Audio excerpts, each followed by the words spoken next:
Տիկին Առաքելյան, մենք տեսանք երեք եկեղեցու շուրջ տեղ ունեցող գործընթաց, իշխանությունների կողմից նախաձեռնված, այդ 10 եպիսկոպոսների գլխավորած, բայց որը ըստ էության տապալվեց, արդյոք ձեր գնահատմամբ իշխանությունները հենց այդ նպատակ ունեն, փորձել, եթե չստացվի, հետ քաշվեն, ինչու հետ քաշվեցին։ Նախ ես չէի ասի, որ 10 եպիսկոպոսների գլխավորությամբ էր, որովհետև մի բան հստակ է, որ եկեղեցու դեմ արշավը գլխավորում է անձամբ Նիկոլ Փաշինյանը,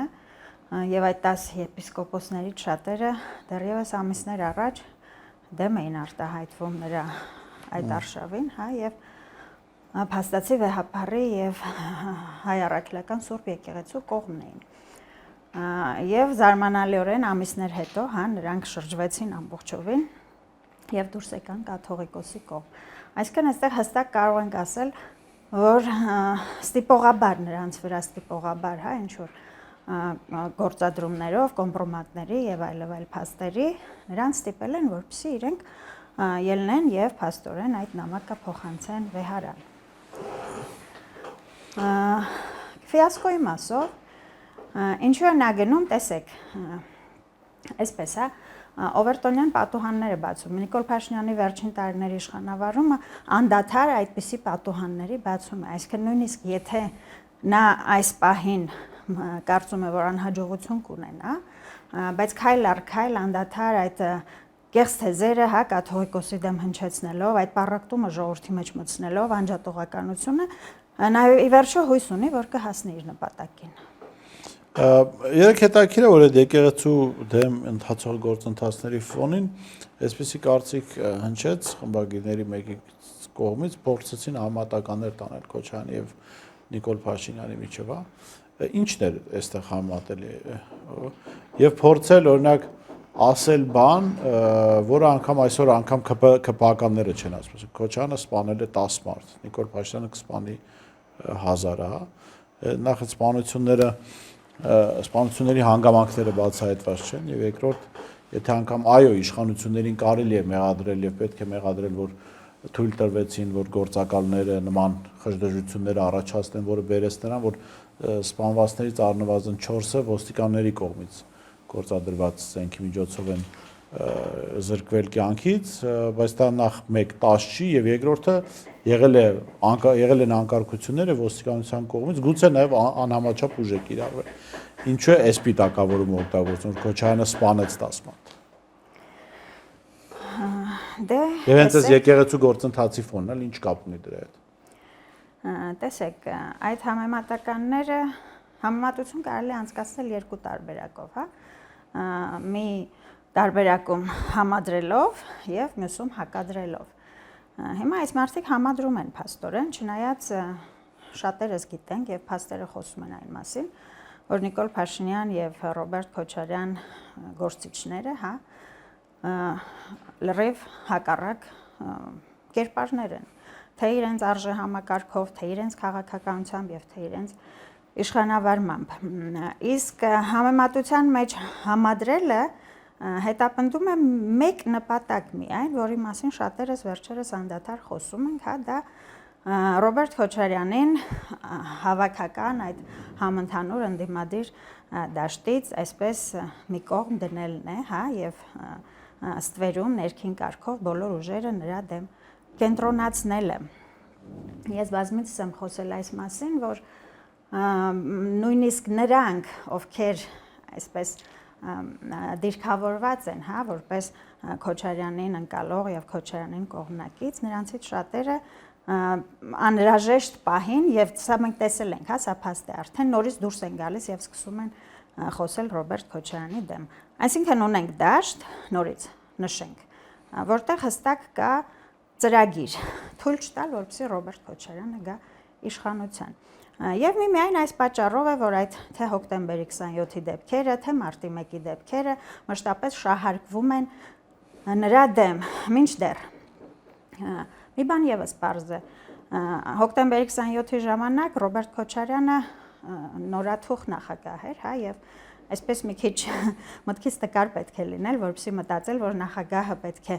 նոր 1 տարի իշխանավարելուց գա եւ ինքը իր դեմ փաստացի ինչ որ գործողություն կամ ինչ որ այդպիսի ակտ ծավալի, այն էլ ազգային ժողովում։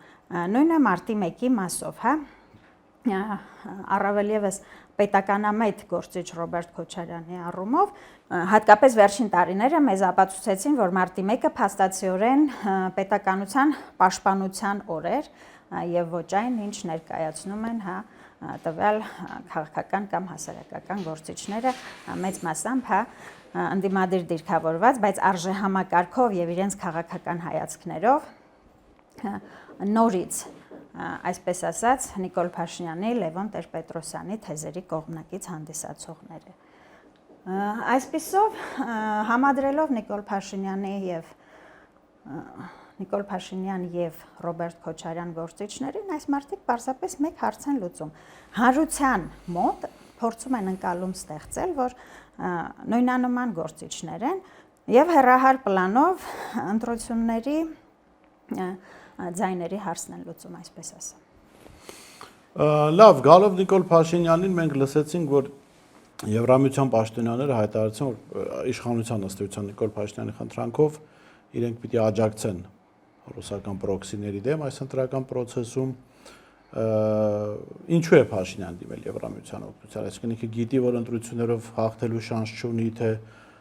փորձում է